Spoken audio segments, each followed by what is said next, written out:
Assalamualaikum warahmatullahi wabarakatuh. Saya Ikram Fikri dari kelas 6 ABG ingin mempresentasikan hasil dari tugas saya, yaitu dari makul arsitektur hijau tentang Reduce, Reuse, Recycle di bidang arsitektural. Dengan isi pengampu Bapak Muhammad Hilmi, maka saya akan mulai presentasi saya.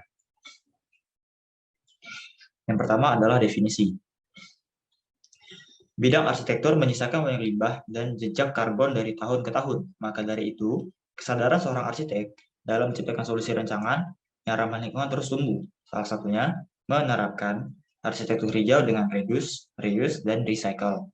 Dalam bidang arsitektur, konsep reduce, reuse, dan recycle ini merupakan sebuah usaha untuk meminimalisir kerusakan lingkungan yang terjadi akibat aktivitas dari industri arsitek tersebut. Konsep reduce, reuse, dan recycle bersamaan dapat dikaitkan dengan sustainable arsitektur sebagai bentuk perlindungan terhadap sumber daya alam dan mengurangi limbah arsitektur dan limbah lingkungan. Kemudian yang pertama adalah reduce. Konsep dasar dari reduce adalah mengurangi, yang artinya mengurangi konsumsi baik itu energi, material, ataupun dalam pengembangan bangunan dalam hal pembelian, pemakaian, dan pembuangan, sehingga dapat mengurangi biaya, waktu pengerjaan, tenaga, dan limbah dalam kegiatan saat industri. Kemudian, penerapan yang dapat dilakukan dari reduce di bidang arsitektural antara lain. Pertama adalah pemakaian material secukupnya, penggunaan material yang lebih low maintenance, mengurangi penggunaan material yang tidak terlalu penting, kemudian tidak membuang sisa material yang masih bisa digunakan, agar dapat juga mengurangi kontribusi terhadap limbah yang ada akibat kegiatan konstruksi. Nah, ini merupakan salah satu bangunan yang menerapkan reduce.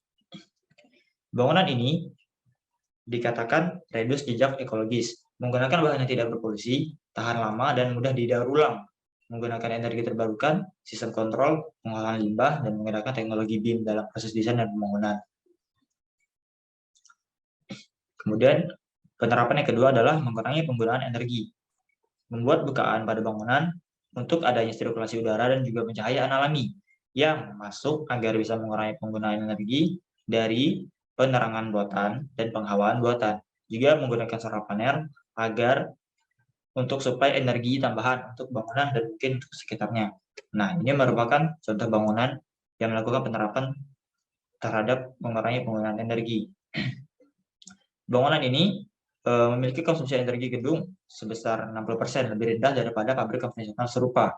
Di atap hijau, ada sekitar 900 panel surya yang akan menghasilkan sekitar 250.000 kWh energi terbarukan per tahun. Kemudian juga bangunan ini membuat bukaan yang hampir di seluruh selubung bangunan, sehingga cahaya yang masuk sangat berlimpah dan dapat membantu mengurangi penggunaan energi pada bangunan ini dengan menguranginya penerangan terhadap penerangan buatan yang digunakan. Kemudian adalah reuse. Konsep dasar dari reuse adalah menggunakan kembali, di mana penggunaan sebuah material kembali tanpa diproses dan tidak memerlukan energi dalam bentuk arsitektur dapat juga menggunakan kembali sebuah struktur yang sudah ada dengan prosedur adaptive reuse. Kemudian penerapan yang dapat dilakukan dari reduce di bidang arsitektural antara lain yang pertama adalah pemakaian material yang tidak terpakai. Menggunakan kembali bahan bangunan yang masih bisa terpakai, contohnya botol kaca bekas, sisa pecahan keramik, papan kayu yang kondisinya masih baik, bahkan seperti kaca mobil bekas dapat digunakan kembali ke dalam sebuah bangunan. Nah, dan ini adalah salah satu bangunan yang melakukan penerapan terhadap pemakaian material tidak terpakai, yaitu mengolah limbah yang diambil dari lokasi konstruksi, pesanan yang salah, atau stok yang tidak terpakai. Masing-masing bahan yang diterapkan memiliki ceritanya tersendiri, yang dimana ada 140 kali pintu membentuk fasad yang dimana merupakan sebuah usaha untuk menggunakan kembali, yaitu reuse.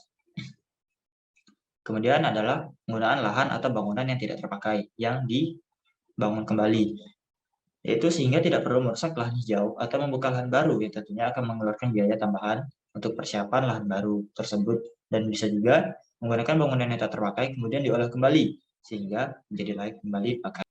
Nah, ini adalah salah satu contoh bangunan yang melakukan penerapan terhadap penggunaan lahan atau bangunan tidak terpakai, dan ini adalah penggunaan bangunan tidak terpakai yang kemudian direnovasi kembali dan digunakan kembali.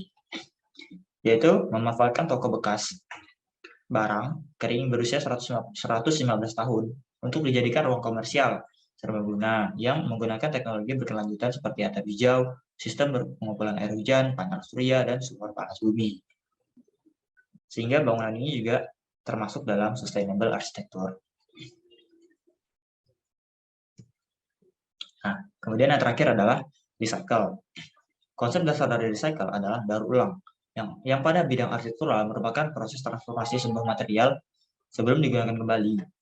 Daur ulang sendiri dapat menjadi alternatif untuk material yang tidak bisa dan tidak layak untuk di-reuse, namun tetap lebih efektif dalam menekan gaya dan jejak karbon.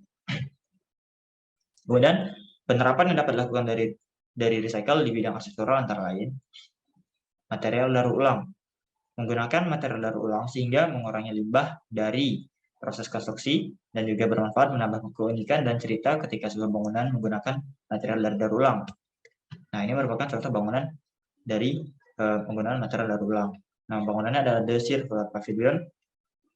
Kemudian, ubin berwarna mencolok yang membentuk fasad atas pavilion berasal dari limbah plastik yang dari rumah tangga yang dikumpulkan oleh penduduk Eindhoven yang kemudian didaur ulang, lalu kemudian berhasil diolah kembali menjadi fasad bangunan.